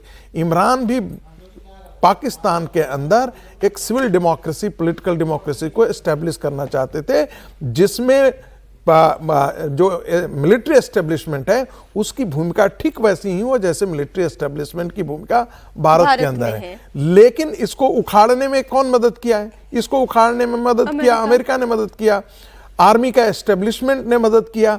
आज मुनीर के हाथों में इतनी सत्ता आई है, बेशक हम पेंटागन का ये देख रहे हैं, लेकिन हमको आज एक एनएसएस की एक रिपोर्ट आई है, जो नेशनल जो सिक्योरिटी है उसकी रिपोर्ट अमेरिका की, उसमें ये बात बड़े जिक्र करके आई है कि जो भारत के साथ उसके जो पुराने संबंध थे वो उस रूप में वो परिभाषित नहीं कर रहा है। ये बड़े एक खतरनाक की दृष्टि है। अब वो एकदम जैसे आज के दिन में वो अमेरिका जिसे कहते हैं रिलायबल पार्टनर के तौर पर किसी के लिए नहीं रहा, ना यूरोपियन के लिए रह गया, ना अमेरिका अपने इंटरेस्ट को परस्यू करने के लिए वो जाएगा। उसके लिए कोई डेमोक्रेसी का वैल्यू मतलब नहीं है, उसे ह्यूमन राइट्स से कोई लेना देना नहीं है। इसलिए वो पाकिस्तान के अंदर एक मुनीर नाम का व्यक्ति एक कॉन्स्टिट्यूशनल मिलिट्री डिक्टेटरशिप खड़ा लेकर के आ गया है। लेकिन न आप अमेरिका की तरफ से कोई आवाज सुनाई पड़ रही है, न ही कोई बड़ा जो पश्चिम है यूरोप का देश कोई बोल रहा है। यूरोपियन यूनियन के कुछ देशों ने जरूर इसका विरोध किया, लेकिन वो मुझे नहीं लगता है कि ये कोई वो वेस्ट की तो हमेशा से आदत रही है ना, मैं करूं तो रासलीला, तुम निष्कर्ष का मतलब यह है कि मुनीर जो है ट्रंप के एक जिसे कहते हैं ट्रंप के एक हाथ के रूप में अब पाकिस्तान के अंदर एस्टैब्लिश हो गए हैं। ट्रंप जैसे नचाएगा वैसे मुनीर नाचेंगे। एक और खबर अब रूस यूक्रेन युद्ध से जुड़ी हुई, ये युद्ध रोकना ट्रंप के लिए इतना आसान नहीं है। सरकार ट्रंप को पीस प्राइज मिल ही गया है, आपको चौंकने की जरूरत नहीं है। ये नोबेल प्राइज नहीं है, बल्कि फीफा की तरफ से उन्हें शांति पुरस्कार मिला है। वर्ल्ड फुटबॉल की सबसे बड़ी संस्था ने पहला पीस प्राइज दिया है। इसके लिए उन्होंने ट्रंप को चुना है। ट्रंप इस पुरस्कार को लेकर बहुत खुश दिखाई दे रहे थे। इस मौके पर उन्होंने कहा कि मैंने लाखों लोगों की जान बचाई। अमेरिका की वजह से दुनिया आज सुरक्षित है, नहीं तो 1 साल पहले जो नीतियां थी उनके चलते दुनिया जंग की आग में राख हो जाती। ट्रंप का इशारा बाइडेन की तरफ था। ट्रंप को यह सम्मान देने के लिए वॉशिंगटन में समारोह का बाकायदा आयोजन किया गया। इस मौके पर उन्हें एक गोल्ड की ट्रॉफी, देखिए तस्वीरें आपके सामने हैं, ट्रॉफी दी गई और मेडल दिया गया। मेडल को भी उन्होंने बड़े दिलचस्प अंदाज में उठाया। ये वो पिक किया जिस तरीके से उन्होंने अपने हाथ से उसको पिक किया। अभी देखिएगा ये तस्वीर, ये देखिए कैसे वो देख रहे हैं। Oh my God, kind of how he picked it up. और पिक करने के बाद फिर उन्होंने खुद अपने गले में डाल दिया। वैसे ये थोड़ा मतलब नेहरू जी ने स्वयं पहना था या किसने पहनाया था? सर ये आप बताइए। मुझे तो लग रहा है अवधेश जी अपने फाउंडेशन से एक पीस प्राइज अनाउंस करें और ट्रंप के नाम पे कर दें तो ज्यादा अच्छा होगा। 2026 में फीफा वर्ल्ड कप होगा, अमेरिका भारत को ही देना पड़ेगा। देखिए अमेरिका में अगर फीफा वर्ल्ड कप हो और ट्रंप को आप सम्मानित न करो तो आप कैसे वर्ल्ड कप कर पाओगे भाई फीफा का? उनका खुशी का इजहार भी सुना देते हैं। खुशी का इजहार भी है और उनको लगा कि भाई शांति से हमारा फुटबॉल विश्व कप निपट जाए तो शांति पुरस्कार ट्रंप को दे दो तो वो भी शांति से रहेंगे और शांति से वर्ल्ड कप फुटबॉल भी निपट जाएगा बिना किसी रोक टोक। ठीक है, ठीक। तो उन्होंने एक मेडल देने से बात बन मेडल दे दो उन्होंने। और ये शुरुआत इसी साल की है, ये फीफा वर्ल्ड कप ने जो फुटबॉल ने शुरुआत की है, ठीक है, शांति पुरस्कार की इसी साल शुरुआत अच्छी पहल की, कभी ना कभी कहीं ना तो कोई शुरू होती है ना। भैया दे दो पीछा छोड़ो। ट्रंप को सुन लेना सर। सीरियस नोट पे बता दीजिए, किसी ने और ने अपने से पहना है, मतलब अपने स्वयं से किसी ने अभी तक लिया है पुरस्कार में? देखिए आपको सर जानकारी है, आप ठीक करके बोल दीजिए। हर्षवर्धन जी, पहले हमें ट्रंप को सुनना होगा। वो बहुत खुश थे, बहुत उत्साहित थे। आप पहले उन्हें सुन लीजिए, उनका चेहरा क्यों इतना खिला हुआ है, और फिर चर्चा तो करेंगे। Well, thank you very much. This is truly one of the great honors of my life. And beyond awards, John and I were discussing this. We saved millions and millions of lives. The world is a safer place now. The United States 1 year ago was not doing too well. And now I have to say we're the hottest country anywhere in the world, and we're going to keep it that way. तो Donald Trump को आपने सुन लिया, prize लेकर बहुत खुश थे। और ठीक है, खुश रहना चाहिए, हर व्यक्ति को खुश रहने का अधिकार है, लेकिन किसी तरीके की गलतफहमी व्यक्ति को नहीं पानी चाहिए, गलतफहमी नहीं पालनी चाहिए किसी व्यक्ति को। देखिए इन्होंने जो प्रश्न उठाया उसका उत्तर अवधेश जैसे विद्वान नहीं दे रहे हैं, ये बड़ा कष्ट का है। इन्होंने कहा एक सवाल, समीर जी आप ही दे दीजिएगा। इन्होंने कहा कि भारत में भी अपने आप को किसी ने भारत रत्न दे दिया था, इसका उत्तर ढूंढ रहे हैं वो। गियानी इन्फांटिनो जो फीफा के अध्यक्ष है, उनसे पूछा गया कि भाई आपने तो कोई कमेटी नहीं बनाई है शांति पुरस्कार देने के लिए, डायरेक्ट ट्रंप को दे दिया। तो बोले कमेटी बनाने की जरूरत नहीं है, ट्रंप से महान व्यक्ति दुनिया में नहीं है जिसने दुनिया में एकता लाने के लिए, शांति लाने के लिए प्रयास किया हो। ट्रंप हम सबकी नजर में एक महान व्यक्ति है, शांति लाने में उनका जो योगदान है हम उनको देते हैं। तो ट्रंप ने धन्यवाद दिया और कहा कि मेरे जीवन का ये सबसे खुशी का दिन है।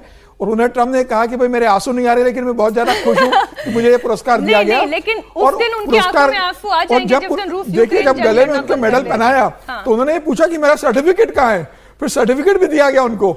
मतलब वो जिस बच्चे को होता है ना कि भाई ड्राइंग में नंबर 1 आ गया तो उन्होंने कहा अच्छा मेडल, लेकिन मेरा सर्टिफिकेट कहाँ है, मेरी चॉकलेट कहाँ है। अब बात करेंगे हवाई यात्रियों के संकट की। इंडिगो संकट को लेकर सरकार अब सख्त है। सरकार ने सभी कंपनियों को हिदायत दी है कि मनमाना किराया ना वसूला जाए। सरकार की तरफ से सभी एयरलाइन कंपनियों को किराए की लिमिट भी तय करके कही गई है और रिफंड को लेकर भी डेडलाइन दी गई है। इस बीच दिल्ली एयरपोर्ट पर आज इंडिगो की 106 फ्लाइट्स कैंसिल हुई हैं। सोचिए, इतनी हिदायत दी गई है सरकार की तरफ से, तब ये हालत है। डीजीसीए क्या कर रहा है? 106 फ्लाइट आज कैंसिल है। ये हिदायत के बाद की बात है। खैर, मुंबई एयरपोर्ट की भी आपको जानकारी दे दें कि इंडिगो की 109 उड़ानें रद्द की गई हैं। पुणे एयरपोर्ट पर इंडिगो की 42 फ्लाइट्स रद्द हैं। हैदराबाद एयरपोर्ट पर आज इंडिगो की 69 फ्लाइट्स कैंसिल हुई हैं। पिछले 4 दिन में इंडिगो की 2000 से ज्यादा उड़ानें रद्द हो गई हैं। इसके चलते हवाई यात्रा करने वाले करीब 3 लाख पैसेंजर्स प्रभावित हुए हैं। एविएशन मिनिस्टर राम मोहन नायडू ने कहा है कि नए एफडीटीएल नॉर्म्स 1 नवंबर से लागू हैं, लेकिन किसी दूसरी एयरलाइन को दिक्कत नहीं आई, जिससे यह साफ होता है कि गलती इंडिगो की है। एयरलाइन की लापरवाही की जांच होगी और एक्शन तय है। समझ में नहीं आता है ये कैसी जिम्मेदारी है और ये कौन सा एक्शन है। आज की तारीख में भी इंडिगो की फ्लाइट कैंसिल हो रही है हर्षवर्धन जी। आज की तारीख में भी दिल्ली, मुंबई, बेंगलुरु, बड़े बड़े शहरों से फ्लाइट्स कैंसिल है और जो किराया है बेहिसाब बेतहाशा किराया, एक व्यक्ति के ही शायद किराए पर पूरे प्लेन में क्या पेट्रोल डालने का, फ्यूल डालने का इंतजाम करना चाहती है इंडिगो? नहीं, मुझे तो अब तक नहीं समझ में आ रहा है। मैंने सुबह खबर पढ़ी, कल से हम लोग ये बात कह रहे थे कि क्रिमिनल नेग्लिजेंस का मामला जो इंडिगो के सीईओ हैं, चेयरमैन हैं, एमडी हैं, जो भी टॉप मैनेजमेंट है, उसके खिलाफ क्यों नहीं लिया गया। अभी मैंने देखा कि नायडू साहब ने, जो एविएशन मिनिस्टर हैं, उन्होंने 4 लोगों की एक कमेटी बनाई है। कमेटी में कौन है? डीजीसीए का ज्वाइंट डीजी से लेकर और नीचे तक का असिस्टेंट डीजी लेवल के 4 अधिकारी हैं। ये तो वही अधिकारी होंगे ना जिन्होंने ये नियम लगाया होगा।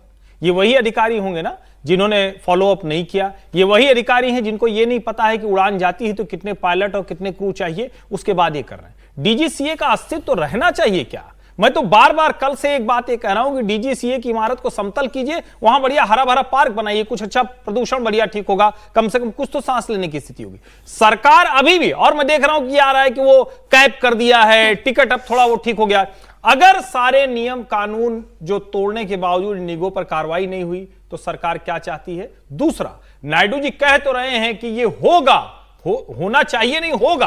ये 2 बार उन्होंने बोला है अपने एक आध इंटरव्यू में। सवाल यह है कि अभी तक क्यों नहीं हुआ? और दूसरा, क्या जब उनको नियम में छूट दे दी गई, सरकार आत्मसमर्पण की मुद्रा में आ गई, उसके बाद कैसे फ्लाइट कैंसिल हो रही है? क्या उसके बाद कैसे कैंसिल हो रही, कैसे रद्द हो रही, कैसे डिले हो रही है? मीनाक्षी जी, यानी अभी तक तो चलो ठीक है, सरकार यूटर्न भी ले लेती है, सरकार तब तो यात्रियों को समय से वो पहुंचाए। मैं बताती हूँ ना सर, मैं आ रही हूं आपके पास। इस वक्त क्या है ना, सरकार हो, डीजीसीए हो, ये जो विमानन कंपनियां हैं, ये पब्लिक को अपनी प्राइवेट प्रॉपर्टी समझकर मनमानी करती चली जा रही है और उन्हें ये लग रहा है कि हमें दिखाई नहीं देता। दिखाई दे रहा है। सरकार के पास सोल्यूशन नहीं है, डीजीसीए के पास सोल्यूशन नहीं है और इंडिगो तो मनमानी कर रही है। और डीजीसीए चीफ कौन है इस समय? फैज अहमद किदवई है। उनका इतिहास भी तो देखना चाहिए था कि वो आदमी कौन रहा है। 1996 का मध्य प्रदेश के अधिकारी है, वहां पर तमाम घोटाले के उनको आरोप रहे, कमलनाथ के सबसे करीबी रहे।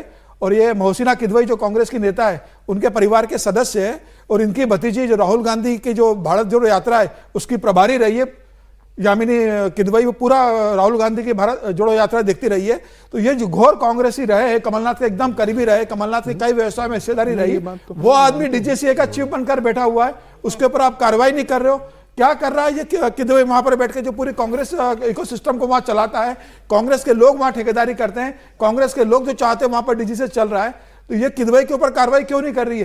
क्यों किदवई को अभी तक पोस्ट से नहीं हटाया वहां पर? अब तो सरकार से पूछना चाहिए ना कि क्या हो गया। बिल्कुल, सरकार में अपॉइंटमेंट हुआ है ना इस पर। बिल्कुल, अब बने हुए उसके बाद भी वो डीजीसीए के चीफ किदवई बने हुए हैं। तो सरकार से ही हो रहा है, और किससे होंगे? सवाल तो सरकार से ही है और सचमुच इस मामले में बहुत विफल नहीं है सरकार। अभी भी कोई ऐसा एक्शन नहीं हुआ जिससे लगे ठीक है, पैसेंजर के लिए चारों तरफ क्या अवस्था, पहले तो उसको इजाजत क्यों दी गई? और जब वो ये कर रहा है तो अब तो फ्लाइट्स टाइम पर होनी चाहिए। कैंसिल आज भी मैं देख रहा हूं कि लगातार वो कैंसिलेशन हो रहा है, लोग वहां पहुंच रहे हैं, उसके बाद वो कैंसिल हो जा रहा है और एयरपोर्ट पर कोई फैसिलिटी होती नहीं है। तत्काल डीजीसीए बदलना चाहिए, नया डीजीसीए लेके आओ ना, अब जब वो नहीं काम कर पा रहा है। मैं तो कह रहा हूं डीजीसीए की कोई उपयोगिता रह गई है क्या? डीजीसीए ने कोई ऐसा काम किया है क्या आज तक? कोई आप चलिए ये छोड़िए ना, ये तो अभी आपको पैसेंजर क्योस है, लोग मारामारी में। एयर इंडिया का जहाज अहमदाबाद में कितने लोगों को लील गया? 243। कौन सी कार्रवाई हुई जरा बताइए? आज तक डीजीसीए पर कोई कार्रवाई हुई क्या? कुछ केस स्टडीज बता दूं, केस स्टडीज बता देती हूं। वहां पर एक पिता अपनी बेटी के लिए सैनिटरी नैपकिन मांग रहा है, बेटी रो रही है पीछे खड़ी होकर, पिता परेशान है। एक फॉरेन नेशनल इंडिगो के काउंटर पर खड़े होकर चिल्ला रही है। अरे जो स्टाफ भी वहां पर खड़ा हुआ है, मानते हैं हम, उसकी भी चिंता है, उसकी भी परेशानी, वो क्या करे? उसके भी तो हाथ बंधे हुए हैं। अब कोई फ्लाइट अगर उड़ान ही नहीं भर रही है तो वो कैसे कस्टमर्स को, अपने कंज्यूमर्स को ये समझाए? उसके हाथ तो बंधे हुए हैं, लेकिन सारा आक्रोश उसके ऊपर निकल रहा है। किसी को शादी में जाना था तो शादी में नहीं जा पाया, किसी को परीक्षा देने के लिए जाना था वो परीक्षा में नहीं जा पाया, और अब कड़े एक्शन की तैयारी हो रही है। ये जो हिला हवाली वाली भाषा है ना अवधेश जी, शर्म नहीं आती इन लोगों को? नहीं तो देश के लिए शर्म का विषय है कि हमारे यहाँ जो 60% जो जिसकी फ्लाइट से देश चल रहा हो उसकी ये दशा हो जाए और लगातार हो और इसमें सुधार नहीं हो। कहा गया 19% फ्लाइट जो है समय पर हो गई है, तो ये 81% क्यों नहीं हुई भाई? अगर ये तो इंडिगो का क्रिमिनल, ये तो बिल्कुल क्रिमिनल नेग्लिजेंस हुआ। ये इंडिगो फ्लाइट चल कैसे रही थी हम लोग देख रहे, एक फ्लाइट रुकी उतर रही है, आधे लोग उतर रहे हैं। अभी मैं इंदौर में था तो मुंबई के लोग उतर ही रहे हैं और इधर के लोगों को उसमें चढ़ना पड़ रहा है। ऐसी स्थिति वहां हो गई थी। उसमें न तो उसकी सफाई के लिए सही समय है, न पायलट के काम के घंटे निश्चित हैं, न उसमें जो हमारी एयर होस्टेस हैं उनके काम के ऐसे ही चल रही थी। अच्छा, आपने बिना व्यवस्था किए हुए आपने लागू कर दिया रोटेशन सिस्टम। हालांकि आपने बताया था कि इतने तारीख से लागू करेंगे, मीटिंग करना चाहिए था। मीटिंग करके उन्होंने अपॉइंट किया कि नहीं किया, क्या है, पायलटों से बात करके करना चाहिए था। ये कंप्लीट जो है डीजीसीए ऑफिस जो है उसमें तो कोई दो राय नहीं होती, उनका कंप्लीट फेल्योर है। दूसरा, जब लंबे समय तक आप प्राइवेट कंपनियों को हर स्तर पर मनमानी करने की छूट दे देते हैं। मैं बता रहा हूं कि मुझे जो है ये जो गाजियाबाद से आजकल जहां से फ्लाइट शुरू हुई है, मैं गया था, मेरा 1 किलो वजन ज्यादा था, 1 किलो का इंडिगो ने पैसा लिया अलग से मेरा। मैंने कहा भाई 1 किलो का क्या कर रहे हो, आधा किलो 1 किलो हम तौल के तो नहीं ले जाते हैं। उसने कहा नहीं सर, कुछ है तो सामान निकाल दीजिए, भोजन है तो खा लीजिए। मेरी लड़ाई हो गई और अंत में मुझे उसका पेमेंट करना पड़ा, मुझे चूंकि मेरी फ्लाइट छूट जाती। ये इतनी मनमानी इंडिगो के अंदर है। सर पता है क्या हो रहा है? सर पता है क्या हो रहा है? ये कंज्यूमर ड्रिवन इकोनॉमी को सर्विस प्रोवाइडर किंग बनकर चलाना चाहते हैं। किंग बनकर मत चलाइए, ये कोई राजशाही नहीं है जहां पर आपकी मनमानी चल रही है। जिसको आपके चरणों में लौटना है वो लौट रहा होगा। बॉयकॉट क्यों नहीं होता है? इसका एक पहलू मैं और कह दूं, देखिए ये बिल्कुल ठीक है और मैं तो एकदम बिना किसी बट के कह रहा हूं, इंडिगो के सीईओ एमडी को अभी तक एरो सिटी थाने में 2 घंटे क्यों नहीं बिठाया गया? ये इससे कम नहीं होना चाहिए। ये मेरी बात सुनते हुए लग रहा होगा, लेकिन ये करना चाहिए। लेकिन एक बात मैं और कह दूं, ये पहलू इसलिए बताना जरूरी है क्योंकि कई बार दूसरी एयरलाइंस ने अपनी सर्विस, अपने टाइमली पहुंचना, इन सब में बहुत गंद की। बिल्कुल। स्पाइस जेट, गो एयर लगभग बंदी के कगार पर, और आप कबाड़ है जाइए तो उनसे लगता है कि ये कैसे जा रही। स्पाइस जेट पर 2 बार मैं गया हूं और दोनों ही जगह, एक बार इंजन गर्म हो गया तो सारी रात रहना पड़ा मुझे खजुराहो में, और उसके बाद मैं टैक्सी से पहुंचा झांसी, वहां से ट्रेन लेकर यहां आया था। एक ही घटनाक्रम है। गो एयर में आप जाइए तो इंडिगो ने बहुत सी चीजों में कमाल का काम भी किया है। देखिए, आज ऐसा हम लोग उस पक्ष को भी जरूरी बात करें, लेकिन क्या सरकार का, रेगुलेटर का यह दायित्व तो नहीं है कि more than 50% of pi, share, हिस्सेदारी वो किसी एक कंपनी को नहीं जानी चाहिए, बिल्कुल किसी भी सेक्टर में नहीं जानी चाहिए। और जब इंडिगो 60+ हो गया तो अपनी टर्म कंडीशन पे आपको झुका रहा है, आपको अपनी शर्तों पर चला रहा है। कम से कम 5 बड़ी एयरलाइंस होनी चाहिए, 1 दर्जन छोटी एयरलाइंस होनी चाहिए। अगर इस सरकार को जो उड़ान कहती है, छोटे छोटे एयरपोर्ट बना रही, मोदी सरकार में कमाल का काम हुआ है एविएशन इंफ्रास्ट्रक्चर पर, लेकिन अगर फ्लाइट समय पर नहीं उड़ेगी, बार बार ऐसे निजी कंपनियों के सामने घुटने टेक देंगे, तो फिर कैसे ये हो पाएगा? ये भी सवाल बड़ा है। रागी जी, ये जो है ना, जो एयरलाइंस को भी बस बनाकर चलाने की कोशिश कर रहे हैं, हालांकि कहा एयरबस ही जाता है, लेकिन आज उसी स्थिति पर लाकर खड़ा कर दिया है। देखिए, एयरलाइंस का हालत तो ये है कि जैसे अभी कहा ना, एयरपोर्ट पर जाने के बाद हम आपका किराया लौटा देते हैं, ठीक है, आपका किराया लौटा देते हैं, but as a consumer protection act के अंदर हम एक कंज्यूमर हैं उसका, बिल्कुल 100%। और उस कंज्यूमर को यदि आप सर्विसेज नहीं दे रहे हैं तो सिर्फ किराया लौटाना नहीं है। यदि मैं बस में, यदि हम जा रहे हैं और मेरा यदि बस पर हम किराया दे रहे हैं और मेरा मान लेते हैं कि मेरा ये टी शर्ट फट गया, तो I am entitled for compensation. वो कंपेंसेशन जो है, ये और बात है कि हमारे यहाँ जो हालात हैं उसमें एक कंज्यूमर प्रोटेक्शन एक्ट के अंदर हम कंज्यूमर फोरम में जाते हैं तो हम अपने, मेरे जूते घिस जाएंगे, मेरे चप्पल घिस जाएंगे और हम हार थक करके वहीं पर अपने आप को समर्पण करके चले आ जाएंगे। नहीं तो हर कंज्यूमर को कायदे से एंटाइटल होना चाहिए था कि ये जितने उनके लॉस हुए हैं, एक्यूमुलेटेड लॉस, उसकी भरपाई इंडिगो करे।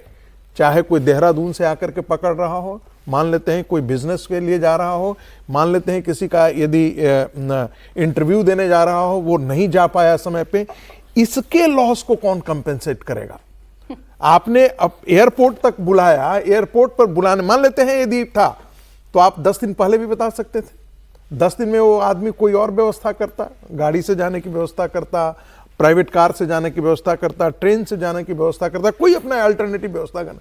लेकिन आपने जिसे देहरादून में हम कल सुन रहे थे इसी कहानी कुर्सी के कि देहरादून से आया हुआ है, कोई अमृतसर से आकर के यहां बैठा हुआ है, कोई और गांव से आकर के यहां पर बैठा है, किसी की कनेक्टिंग फ्लाइट है, उसको कौन कंपेंसेट करेगा? ये सिर्फ किराए को लौटा देने से कंपेंसेट नहीं हो सकता है, इसका एकोमोडेट और कायदे से बात तो सही है। इमोशनल टॉर्चर हुआ है वहां पे कितने लोगों का? लोग कह रहे थे डीजीसी है, क्या करता है? करता है भाई, जितने वीआईपी, जितने ब्यूरोक्रेट्स, उनकी पत्नियां कहां जा रही हैं, उनके लिए वीआईपी लॉन्च की क्या व्यवस्था है, प्रोटोकॉल की क्या व्यवस्था है, ये सब कौन करता है? वही तो करता है, वही ऑफिस करता है। को वीवीआईपी ट्रीटमेंट देते रहिए। मेन इंपॉर्टेंट है कि आप उसको सस्पेंड अभी तक क्यों नहीं किया? कस्टमर को, कायदे से डीजीसी को सस्पेंड कर दिया जाना चाहिए था अभी तक।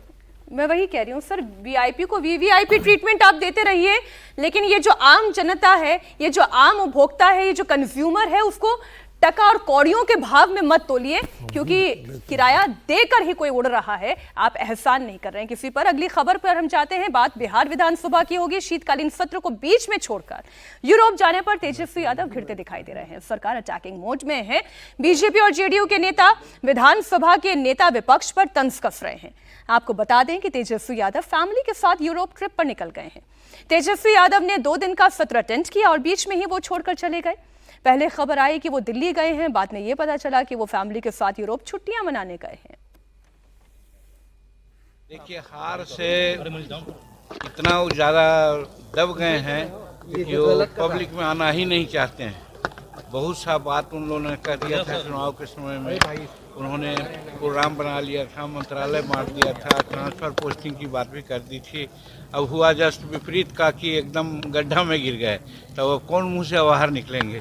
थोड़ा दिन कंसोलिडेट करेंगे अपने को, उसके बाद निकलेंगे। तेजस्वी के यूरोप जाने पर जितिन राम मांझी को आपने सुन लिया। बीजेपी ने भी अटैक किया। बिहार सरकार में मंत्री रामकृपाल यादव ने कहा कि ऐसा ही रहा तो अगली बार नेता प्रतिपक्ष के लायक भी मैंडेट नहीं मिलेगा। बीजेपी प्रवक्ता गुरु प्रकाश ने भी कहा कि तेजस्वी को यूरोप में ही जाकर अपनी सियासत करनी चाहिए। बिहार में अब उनके लिए कुछ बचा नहीं है। समीर जी, ये किसकी संगत का असर है?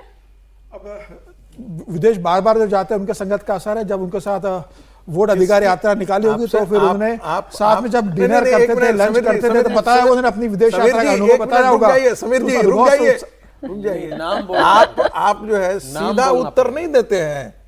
इन्होंने पूछा कि किसकी संगत का असर है? राहुल गांधी की संगत का असर है। राहुल गांधी के साथ जब वोट यात्रा की थी उन्होंने, तेजस्वी यादव ने, तो फिर साथ में लंच होता था, डिनर होता था। फिर डिनर में राहुल गांधी अपने अनुभव विदेश यात्रा के बताते थे। तो तेजस्वी ने तय किया था कि चुनाव परिणाम जो भी आएगा, मैं शपथ ग्रहण बाद में करूंगा, पहले विदेश यात्रा करके आऊंगा। इसलिए अब सत्र, जब 18वीं विधानसभा का जो पहला सत्र इतना छोटा लगा, विधायक शपथ ग्रहण कर रहे थे तेजस्वी यादव कि बमुश्किल 25 विधायक जीत कर आए, बमुश्किल वो अपना विपक्ष का पद बचा पाए। इस समय उन्हें सदन में होना था। नीतीश कुमार को बधाई देनी थी कि भाई अब वर्ल्ड बुक ऑफ रिकॉर्ड में उनका नाम आ रहा है। 10 बार उन्होंने मुख्यमंत्री के रूप में शपथ ग्रहण की, तो उनको बधाई देनी चाहिए थी। सत्र अटेंड करना चाहिए था उनको वहां पर।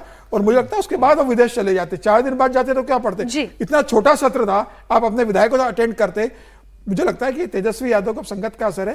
अब जनता सब जानती है। अब अखिलेश यादव भी विदेश जा रहे हैं अगले महीने, सुना मैंने 15 दिन के यूपी चुनाव दूर है सर। बिहार ये गलत बात। लेकिन सर एक टिप्पणी से ज्यादा नहीं, मुझे एक और खबर लेनी है। एक ही लाइन बोलूंगा। बिहार में सामाजिक न्याय के नारे पर जो लोग वोट करते हैं, इनकी जाति से लेकर जो जुड़े हुए लोग हैं या जो शोषित और वंचित हैं, वे ये देख लें कि उनका नेता कैसा है। वो उनके लिए केयर करता है या अपने परिवार को विदेश यात्रा पर ले जाने के लिए। इतनी अकूत संपदा कहां से आई है, ये सोचने का विषय है। ठीक, हर्षवर्धन जी अगली खबर ले लूं, इजाजत हो या आप एक टिप्पणी करना चाह रहे हैं? मुझे लगता है कि इतना भी नहीं। ठीक है भाई, जिसकी क्षमता उजा रहा है, जिसकी नहीं वो टिप्पणी कर रहा है। ठीक बात उत्तर प्रदेश की कर लेते हैं। यूपी में घुसपैठियों को लेकर इस वक्त सबसे बड़ा ऑपरेशन चल रहा है। यूपी में मुख्यमंत्री योगी आदित्यनाथ के आदेश पर पुलिस युद्ध स्तर पर वेरिफिकेशन ड्राइव चला रही है। पिछले कई दिनों से घुसपैठियों के खिलाफ एक्शन जारी है। यूपी के 17 शहरों में पुलिस झुग्गी झोपड़ी में जाकर लोगों के दस्तावेज चेक कर रही है। रोहिंग्या और बांग्लादेशी घुसपैठियों की पहचान की जा रही है। आज लखनऊ से लेकर आगरा तक और कानपुर से लेकर मेरठ तक वेरिफिकेशन ड्राइव चल रही है। पुलिस के सीनियर अधिकारियों की मौजूदगी में यह अभियान चल रहा है। वेरिफिकेशन टीम झुग्गियों में जाकर लोगों के डॉक्यूमेंट्स चेक कर रही है। इस दौरान जो अवैध प्रवासी हैं उनके डिपोर्टेशन के लिए भी जो तमाम जिलों में अस्थायी डिटेंशन सेंटर बनाए जा रहे हैं। अवैध तौर पर रह रहे लोगों को 15 दिनों के अंदर अंदर इलाका खाली करने की भी डेडलाइन दी गई है। ऐसा नहीं है अवधेशी की तुरंत ये कह दिया गया कि अभी निकल जाओ, उसके लिए भी एक पूरा प्रोसेस है। 15 दिन की डेडलाइन है, फिर डिटेंशन सेंटर है, देन डिपोर्टेशन। ये तो सतत चलना चाहिए। कोई घुसपैठी अगर आके किसी स्टेट में रह रहा है, ड्राइव तो समय समय पर चलता है, लेकिन ये प्रक्रिया सतत होनी चाहिए थी और उसमें उसके जो नियम है उसी के अनुसार होंगे, क्योंकि तब तक उनको किस कैंप में रखेंगे आप? आपके पास वो कैंप बना होना चाहिए जहां उठा के हम रखें। तो अगर अभी ये ड्राइव चल रहा है तो जाहिर है घुसपैठ पहले के हैं और वो उस पर पहले से होना चाहिए। तो ये पुलिस प्रशासन की लापरवाही कहिए या निष्क्रियता कहिए, जैसे भी कहिए, आपने अनदेखी की है। और लोग तो हमारे देश में रोहिंग्या चल के जम्मू तक बस जाते हैं, हैदराबाद चले जाते हैं, वहां बस जाते हैं, तो बसाने वाले लोग उनके तैयार हैं इस समय। घुसपैठी पश्चिम बंगाल के सीमा पर कह रहे हैं कि हमको उस पार जाने दो। ममता बनर्जी कह रही है कि यहाँ घुसपैठी ही नहीं है। पूछ रहे हैं विपक्ष के लोग कि घुसपैठी कहाँ है।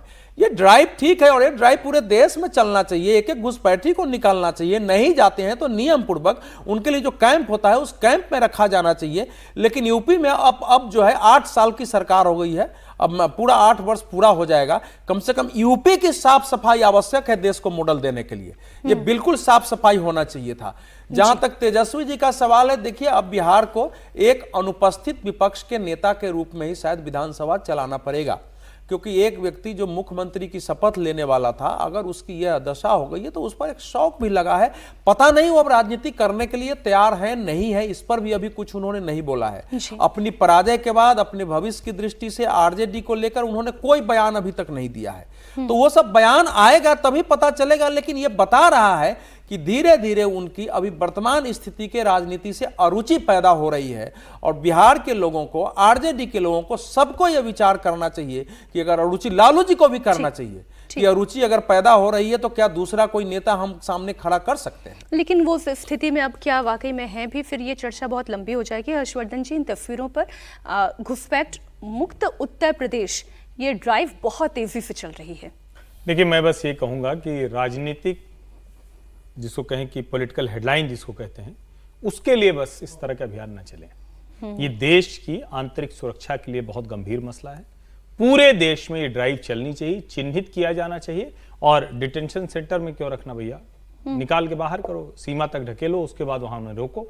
तो जो भी करना है वहां करिए। ये भी बहुत अच्छी स्थिति नहीं होगी कि अचानक पता चले कि ये भी एक नया अड्डा बनने लगे जगह जगह की, ये डिटेंशन सेंटर, वो डिटेंशन सेंटर, तो वो अलग तरह का खतरा होगा। इन्हें चिन्हित कीजिए, चिन्हित करके इनको सीमा पर भेजिए और सीमा से धकेल कर बाहर कीजिए। एक लाइन की बात, ये पॉलिटिकल हेडलाइन तक नहीं चलेगा, ये थोड़ी चिंता की बात होती है। एक अदम की गजल है जिसमें वो कहते हैं, हंस के बोला करो, बुलाया करो। फिर आगे वो कहते हैं, आपका घर है, आया जाया करो।